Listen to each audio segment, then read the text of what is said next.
So we're very lucky to have Cristina Barrios and Emily Milton, two of our psychotherapists in the Poul Hansen Family Centre for Depression, to provide our presentation on empowering transition tools for practical wellness. So I will just introduce Cristina and Emily. So Cristina is a bilingual registered social worker. She speaks English and Spanish and completed her Master's of Social Work at the University of Toronto. She has experience working in mental health and addictions with individuals from diverse cultural backgrounds. Cristina's therapeutic approach draws from various therapeutic modalities that meets her patients' unique needs. That includes compassion-focused therapy, narrative therapy, and solution-focused therapy. And Emily is a registered social worker who completed her Master of Social Work at the University of Toronto as well. Emily has previous experience providing therapy to the deaf and hard of hearing community and has a conversational fluency in American Sign Language. Her practice is informed deeply by values of disability justice, anti-oppression, and queer and trans-affirming care. At the Center for Mental Health, Emily supports the outpatient mental health program as well as the Poul Hansen Family Centre for Depression. So very pleased to pass it over to Cristina and Emily for our presentation this morning.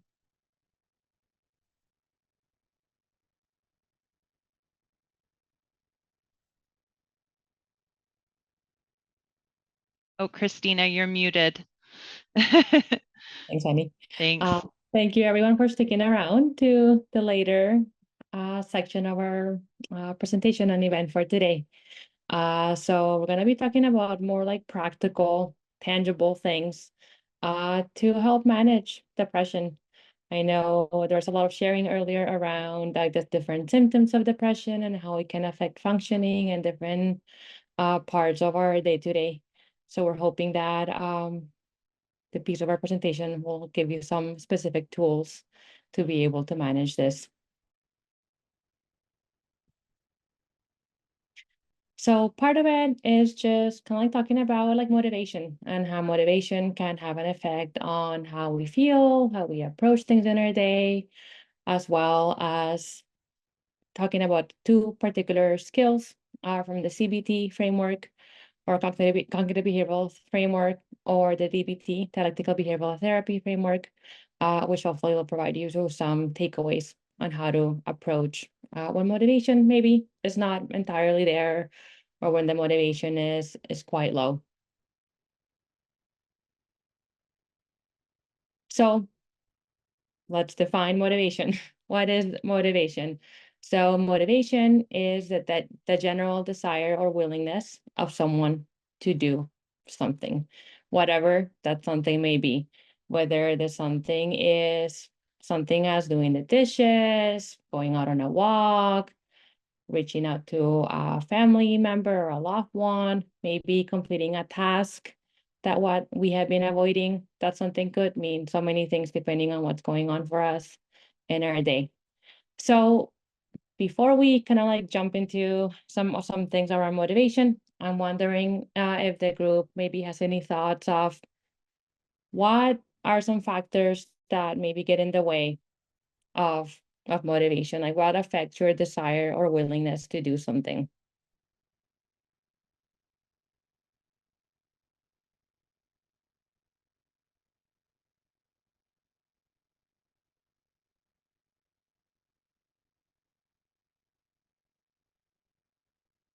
Okay, fatigue. Okay, so substance use can affect their motivation. Exhaustion, okay, energy levels, sadness, lack of routine, frustration.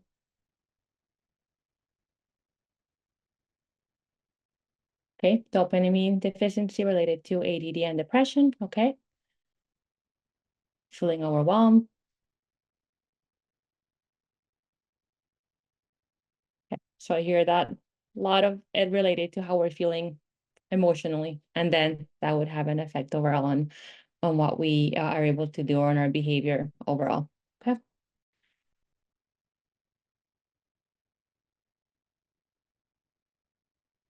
So different layers to it. It's not as simple of like, you know what, just do it, just go for it. just go on a walk. I know we have all heard that at some times of like, why can't you just do it? Like, no big deal. But no, actually, it's not that simple, especially if the depression symptoms are quite active. I'm also seeing in the chat other physical conditions, cancer, grief, that can also affect those level of motivations. If we're like feeling like really crappy, like we may not have any interest to do things, and if we don't have that enjoyment of engaging in an activity, we're gonna avoid it. We're not going to engage in that particular activity in the moment. Maybe we're feeling really overwhelmed. I'm not going to have the openness to go and do my dishes because I already have so many things going on with me emotionally and also in my mind. Maybe that can often result in withdrawing, shutting down.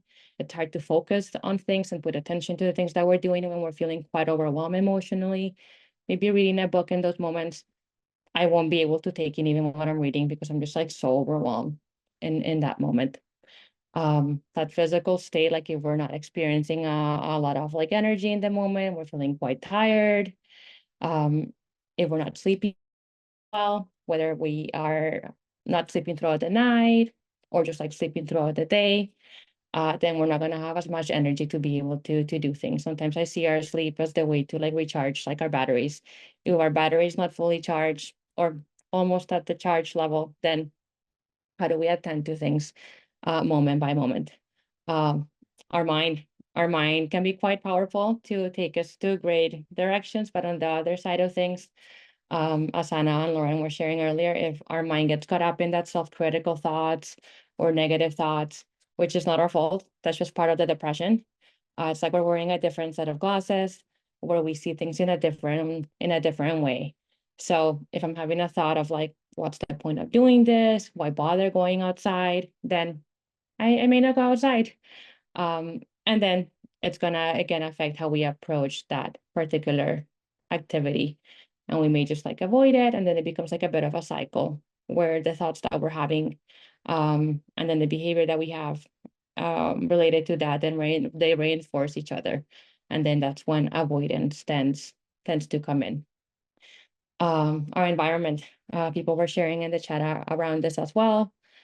Perhaps if we don't have many supports in our lives, or we have relationships in our life that don't have the best quality, that's just going to bring up some emotions that maybe are challenging. And then we're already attending to our emotions that then it takes away from the motivation that we could have to take care of ourselves or do certain things to kind of like fill up our cup and just life.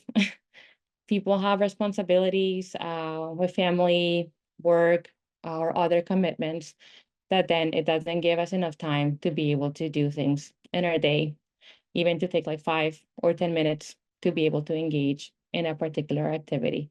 So lots of different layers to it of what may get in the way in terms of our motivation.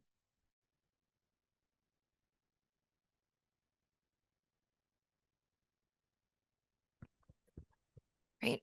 Thanks, Cristina, for starting us off. This slide that we have here right now, we're sharing this just to give us some context for why we're going to be focusing on different therapy skills that target our behavior. And one of the reasons that we have a pretty strong rationale for skills that target behavior is because of what we know about the cycle of depression and what sort of behaviors can keep that cycle going. So when a depressive episode starts, a symptom that you might start to notice is that decrease in your energy and your motivation. And when this starts off, a really sort of like natural, understandable, and automatic response may be that we start avoiding doing the things that we normally do and enjoy. We might also isolate ourselves from other people, and it essentially just becomes harder than usual to carry on the way that we normally do. And this leads to, unfortunately, an even more decreased mood because of the strong link that exists between our mood and our behavior. And essentially, the longer that the cycle continues, the more that we might end up losing confidence in our own abilities to cope. Even if maybe we've coped well before previously, or maybe we've had moments where we felt good, these are no longer moments at the forefront of our thoughts. And instead, we're focusing a lot more on that current difficulty with our activity level. And this tends to reinforce the cycle of depression. You can also think of this slide here, if we were to make it 3D, you could think of it as a downward spiral, right? So we start off feeling depressed, the energy is low, less motivation, avoid and isolate, feeling more depressed, and then less confident. But what that means is the spiral can also go in the other direction as well. So we start doing just a tiny little bit more. We challenge ourselves. Maybe we feel just a little bit less depressed, right? Maybe we notice a slight increase in our mood and get more confident gradually and get out of that cycle. And in just a moment, Cristina is going to walk us through a little bit about how we would do that and what it would mean to actually turn that sort of spiral in the opposite direction. But what I'm going to do next is just share a quick quote that we have here. Action may not always bring happiness, but there is no happiness without action. We thought this was kind of a helpful way of sort of capturing the theme that we're trying to touch on today. Essentially, not everything that we're going to do when we're feeling depressed is going to result in a positive emotion, but we still want to try to give ourselves the opportunity to feel good in order to try to get ourselves out of that depressive episode.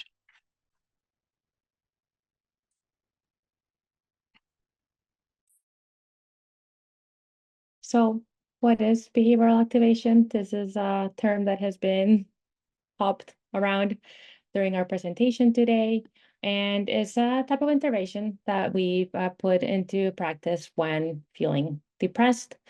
And in essence, it's around doing something, being active in whatever level feels accessible for us in the moment, as a way to break that cycle that Emily was just sharing with us and go through that upward spiral. By being able to be active, then we're going to have an effect on our mood. We're going to have an effect on energy levels. Naturally, by being more active, our body's going to produce neurotransmitters, dopamine and serotonin, which are often components that are part of medication to treat depression. And these neurotransmitters naturally tend to have an improvement in our mood, even if it is like a slight improvement, or at least noting that perhaps we're not feeling worse if we end up like staying home and really withdrawing, but at least we're just trying to do something different. And from there, build up moment by moment to be able to improve our mood overall. And by being able to like do something different, see how it feels for us, we can see that maybe trying something new and different, it's different than what we may have anticipated of like, you know what, I can't do this, or it's not gonna get better, or I won't feel anything, but rather like giving ourselves have the opportunity to see what may happen when we do that. And as I'm saying this, I know that it can be like really difficult to take that first step, but just kind of like trying our best to motivate ourselves to like take that one step and see where it takes us. The motivation may not come right away naturally, but once we start to take some action, the motivation will start to shift from there. And maybe just taking a pause for people to like reflect for yourself of when there was like a time where it was really difficult to get out of the house. It was really difficult to start something, and how that was for you. Maybe like, how were you feeling at that time when it was like really, really hard to start something? And once you were able to do that, something, that activity, what happened? What change did you notice in terms of how you were feeling? Maybe what new experiences did you encounter as you were able to do this?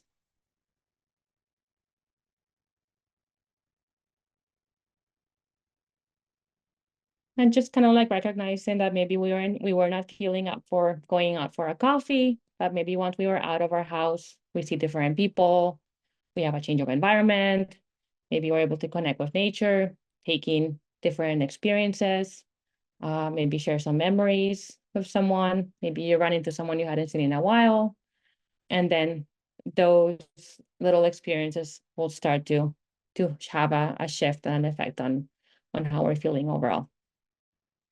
So different activities in our day can bring different effects on our mood and our energy levels. So if people are willing to engage in a very brief activity, if you have like a pen and paper next to you, or maybe like another device like your phone, just taking a moment to run through your day from the moment that you wake up to the moment that you go to sleep, taking a mental note or writing it down of any activities that you do, whether that's just when you wake up and you brush your teeth, wash your face, preparing yourself like something to eat, and just noting down what are those different activities that you do on a typical day, and writing down, no matter maybe how the activity may seem like insignificant, but just writing those down for yourself. Perhaps we'll take a couple, like a minute or so to do that. And also okay to step back and not participate in the activity. Just popping it in the chat as well.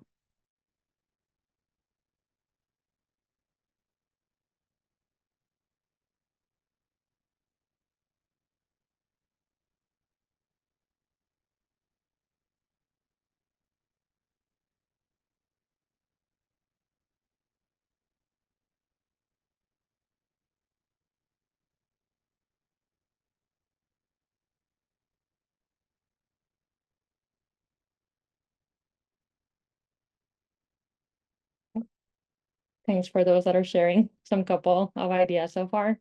Swimming, art therapy. Okay.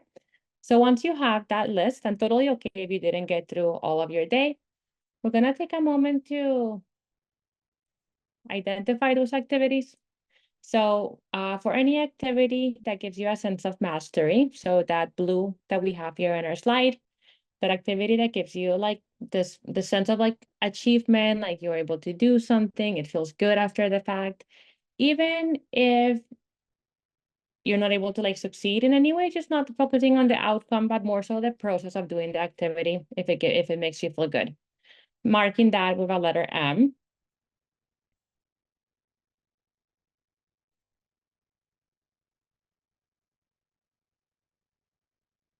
So letter M for any activities that give you that sense of competence and accomplishment.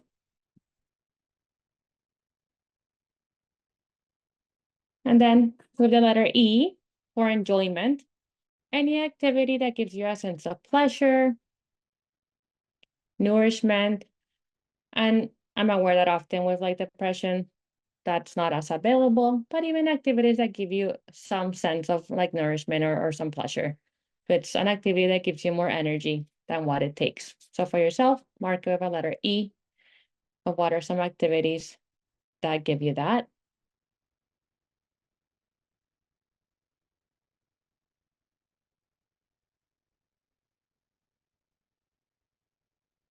And then the letter D, or like the red that we have here on the slide, any activity that takes up more energy than what it provides for you.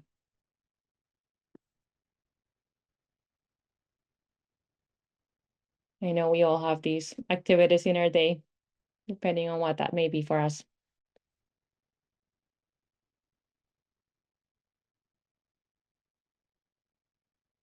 Now, just taking a pause and like if you have your list in front of you or even like mentally, taking a look at it and see what you have in your list, what type of activities do you have, and maybe seeing if there's anything that is standing out for you, that surprised you from going through this brief exercise.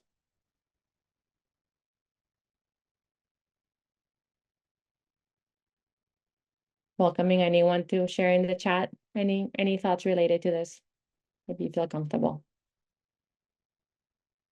What was it like to reflect on like the type of activities that you have in your day and what they may bring for you.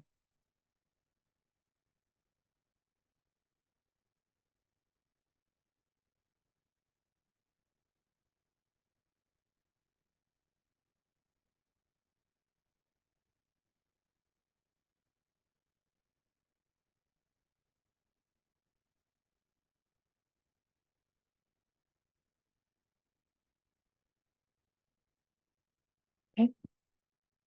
Being on social media and phone can be depleting. I echo that as well. Overthinking, okay, can be depleting as well. Okay, so kind of go into this exercise, give us an idea of like what activities may be helpful for us, some not so more, just as a place to have some awareness. And from there, we can kind of reflect on some pieces or places where maybe we wanna make some changes around.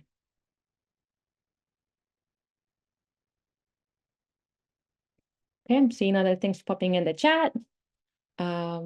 I can't get sleep, everything becomes worse. Yeah, sleep is one of those things that it's so important for us. And also frustrating when we're not able to get some sleep. Okay, comparing ourselves to others, sad, okay, kind of like that a big effect that our thoughts can have overall on how we feel. Our therapy, visit places, watching YouTube, okay. I'm taking, maybe those are related to things that we might find nourishing or pleasurable.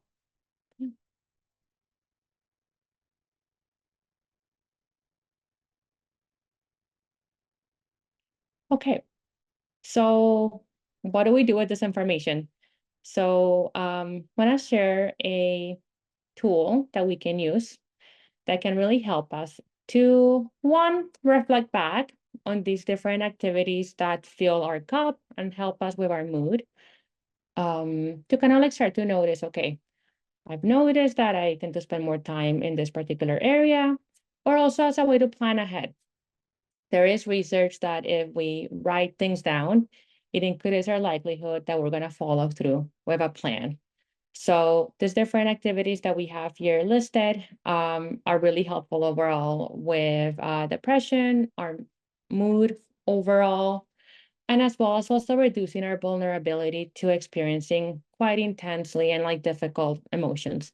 Sometimes like we're like creating like a buffer that life happens. We all have stressors in different ways. And when that stressor happens, if we have that buffer in place, that stressor is not going to affect us as intensely. So the first piece is related to body care, which can include regular sleep, kind of like setting our own schedule around that can help us with our sleep, eating healthy, regular movement, getting some rest, being aware of the effects that our substances can have on us. That piece of achievement, kind of like related to that building mastery that I was sharing earlier, whether it's completing a new task, a hobby, maybe something we have been avoiding in terms of a task. And with this, being able to set realistic goals to be able to work through the progress in that activity. Connecting with others. Often with depression, we can withdraw when feeling depressed. So we can try to connect with others, even if it is going to the store and like doing a quick chat with a store clerk, communicating with someone online or a phone call, like trying to see what works for us and what's available for us. Social connections can be quite powerful. And again, enjoyment. We can try something that we haven't enjoyed for a while, but just giving ourselves that opportunity to see how it's gonna feel moment by moment. And we have popped something in the chat where you can use this tool to reflect back on your experience and be able to plan around this as well.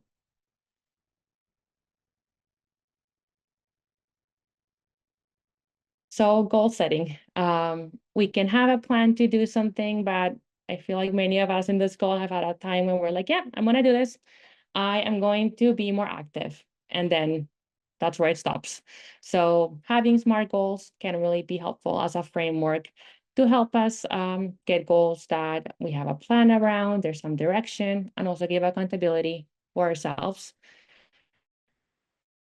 So goals have to be specific so that we definition of how it's going to look like.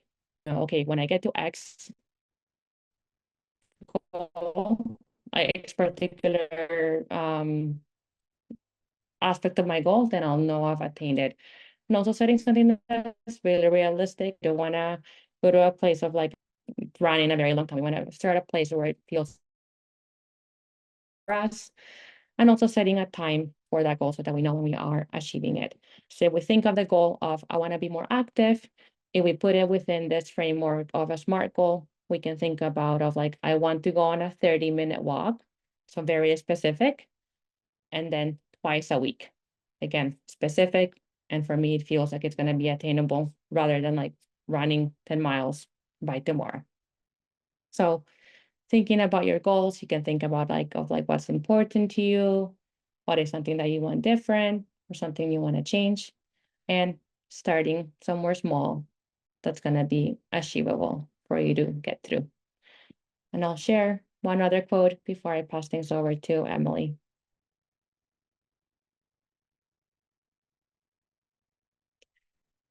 So I really, really love this one. Never underestimate the power of a tiny change, one decision. Sometimes it's the smallest step that can lead you to a beautiful new path. Sometimes that first little change can lead you to 10 big changes. Sometimes that one decision changes everything. You don't need courage to always take the giant leaps. Sometimes you just need the courage to take the tiniest step. So just like really, really highlighting that any change that we can take, it's still a change. It's still something to be considered and give yourself credit for.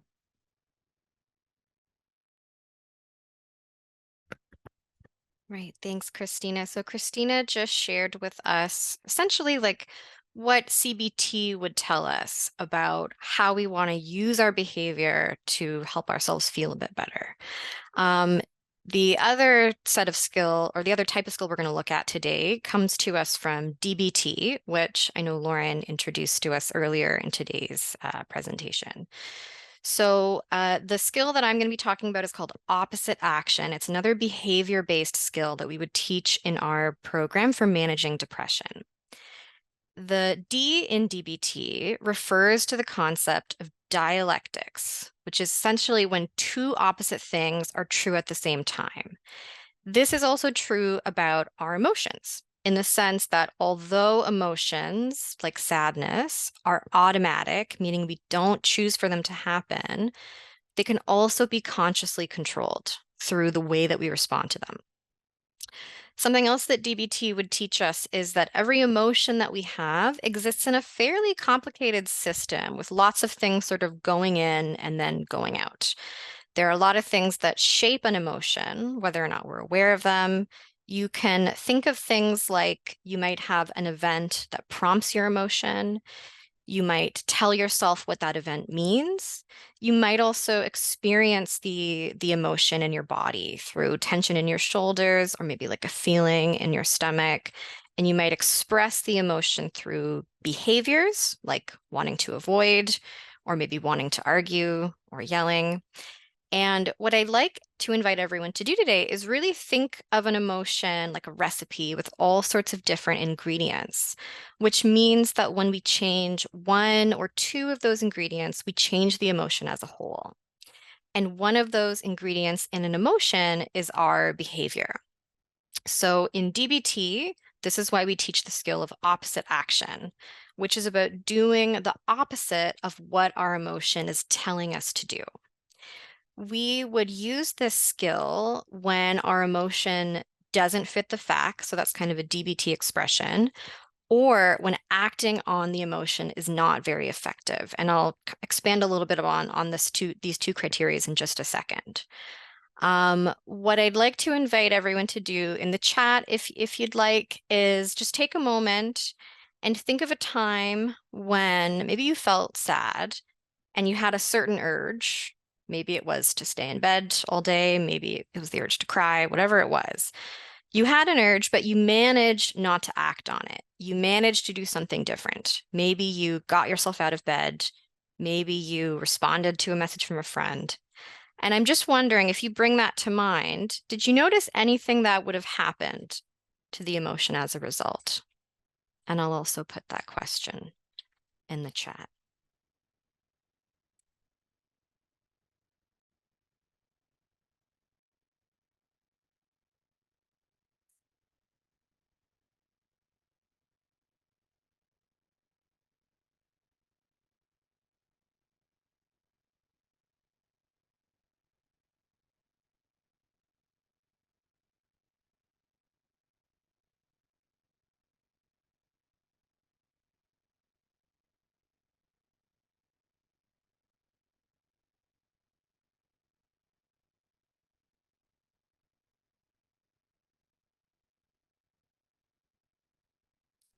Okay, so oh, here we go. Now I'm seeing some comments.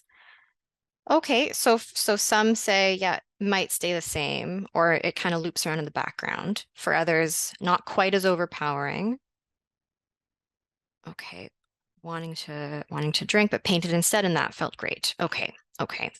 So hearing sort of like a number of different responses here, and that's totally fair. We're not always going to experience the skill the same as everyone else, and that's okay. But generally, what we would see, or what we'd want to see when we practice opposite action, is that the emotion's not quite the same. It maybe doesn't go away completely, but the intensity of it goes down a little bit when we act oppositely to it. So next, I'm going to talk a little bit about how we might practice opposite action and what we need to know in order to get to that point. We first need to understand that every emotion has an action urge associated with it. So we experience an urge to respond in a certain way. It doesn't mean that we necessarily act that way. So that's why we call it an action urge. It's just, what do you feel compelled to do? So for example, when we're angry, we might have the urge to yell or to argue. When we're scared, we might have the urge to run away or to avoid. And earlier, Lauren had touched on a few behaviors that we might see when we're depressed, like avoiding or isolating. And in the context of the skill we're talking about today, we would think of these as action urges for the emotion of sadness. And I'm just wondering if folks want to share in the chat. Could you think of any other examples of action urges for that emotion of sadness?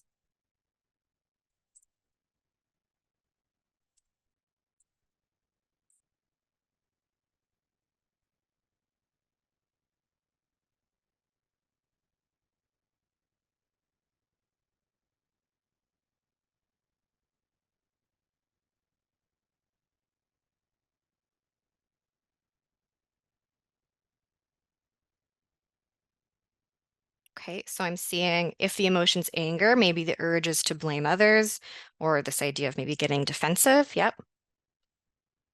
And then for the emotion of sadness, maybe the urge is to withdraw or to go for a nap. Yeah, thanks. Right. So certainly when we think about, typical common urges with sadness, it might be, it might be to cry, it might be to stay in bed, it might be to avoid, and this urge can be quite strong.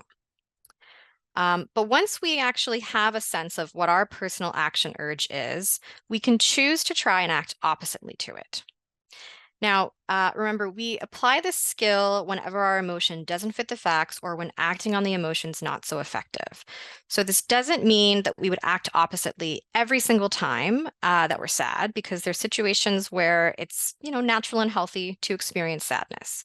But when we're talking about the context of depression, we're talking about situations where maybe acting on our sadness might be what's keeping the depressive episode going. So we might think of that as not being so effective. And because depression tends to warp our view of things, it might also be the case that sometimes when we're depressed, our emotion doesn't necessarily fit the facts, meaning we might not be seeing things in a fully balanced way. So if we decide for ourselves that we're going to apply opposite action for sadness, then this would mean a few things. We would want to get active and approach rather than avoid. And in fact, we'd want to avoid avoiding. So we'd want to notice what sort of things we're tending to avoid and try to interrupt that when we can. And then we would also want to build mastery and increase pleasant events. And so this is similar to what Cristina taught us about in terms of behavioral activation. So we can actually see here some of the ways that CBT and DBT cross over. So in terms of acting oppositely to sadness, we would want to try to do things that make us feel accomplished or that give us a sense of enjoyment. And one additional consideration for trying to practice opposite action is this concept in DBT that we would call all the way opposite action. So this means it's not just about what we're doing to act oppositely, it's how we are doing it. So I'll give an example to try and illustrate this. So imagine that you try to act opposite to sadness by going out for a walk. But the whole time that you're outside on your walk, you're thinking about a situation from the past few days that's really been bothering you. And maybe you're blaming yourself for what happened or feeling quite critical. And maybe the whole time you're kind of staring at your feet and you're not really looking around at your environment. So we would see this as not acting all the way opposite, which means you're not getting the full benefit of the action that you're taking. So when we want to act all the way opposite and get the full benefit out of that action we're taking, this means a few things. It means we want to try to pay attention to what we're doing. We want to be fully experiencing the moment instead of having our minds wander to something else.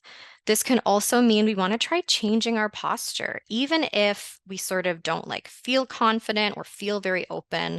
What we're doing is we're getting ourselves to take on a different posture anyways. This is because our bodies actually communicate with our minds. So we want to shift the posture. Maybe we have our head up, our eyes open, our back up straight, as opposed to that maybe sort of like way that we might want to fold into ourselves when we're feeling quite low. And we also can try to act all the way opposite by changing our body chemistry through an activity like maybe running or walking, or really like anything that's accessible that's going to get your heart rate up a little bit. These are some different ways that we can act all the way opposite.